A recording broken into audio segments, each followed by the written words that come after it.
তো হে এভরিওয়ান, আমি কল্যাণী ছোট্টখাট্ট একটা video creator. So that is my first video. তো আমি চাইবো তোমরা সকলেই আমাকে মোটিভেট করো। বেসিক্যালি আজকের ভিডিওটা ছিল সীমান্ত ২ নম্বর বাজারের ঝুলনের মেলা নিয়ে। ঠিক আইটিআর পাশেই ২ নম্বর বাজার। তো ওই মেলা নিয়েই আজকের আমার এই ভিডিওটা। আমি ঠিক জানি না এক্স্যাক্টলি ভয়েস কী করে দেয়। অনেকে স্ক্রিপ্ট লিখে ভিডিও দেয়, কিন্তু আমি কোনো স্ক্রিপ্ট ছাড়াই ভিডিওটায় ভয়েস দিচ্ছি। আমি জানি না আমি কী বলছি, আমি পরে কী বলবো আমি সেটাও জানি না। বাট প্লিজ তোমরা ভিডিওটা দেখো, হয়তো আস্তে আস্তে সব শিখে যাবো, আস্তে আস্তে সব বুঝতে পারবো। মানুষ একবারে তো গাছে ওঠে না, হয়তো আস্তে আস্তে শিখতে পারবো ব্যাপার সব।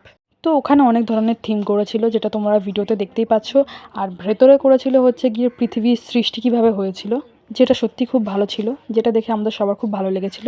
তারপর আমরা চলে যাই বাইরে কিছু কেনাকাটা করার জন্য। মেলায় গেলে তো কেনাকাটা করতেই হবে, আর মেলায় যাই সবাই এক্স্যাক্টলি কিছু টুকিটাকি জিনিস কেনার জন্য। সেখানেই আমরা গিয়েছিলাম। তো মাকে নিয়ে গেছি অবভিয়াসলি প্রথমেই বাসনপত্রের দোকান। আমার তো আর বাসনপত্রের দোকানে কোনো কাজ নেই, তাই আমি চলে গেছিলাম জিলিপির দোকানে, বিকজ আমি জিলিপি খেতে খুব ভালোবাসি। আর তারপরে চলে গেছিলাম আমার ভাই বোনদের জন্য কিছু কেনাকাটা করার জন্য। আর দেখতে পাচ্ছি এখানে কত সুন্দর সুন্দর খেলনা বসেছিল। আর আর ওখানে দেখলাম কি বেলুন উড়ছে। মানে বেলুন কোথায় উঠছে, মেলায় তো কি সবাই টাকা ওড়াচ্ছে। আমার নেই, আমি ওড়াতে পারছি না। আশা করি একদিন আমারও হবে, যেদিন আমি নিজের পায়ে দাঁড়াবো সেদিনকে হয়তো আমিও মেলায় গিয়ে টাকা উড়াতে পারবো।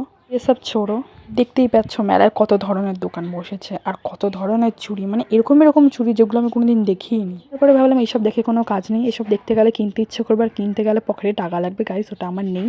তাই আমি ওগুলো বাদ দিয়ে চলে আসলাম দোকানে। আর মেলার মোস্ট ইম্পর্টেন্ট জিনিস হচ্ছে গিয়ে পাঁপড় ভাজা আর ফুচকা। তো সেটাতেই আমি ফোকাস করেছিলাম। আর আমরা নিয়েছিলাম এখানে পাঁপড়, যেটা সবাই মিলে খেয়েছিলাম।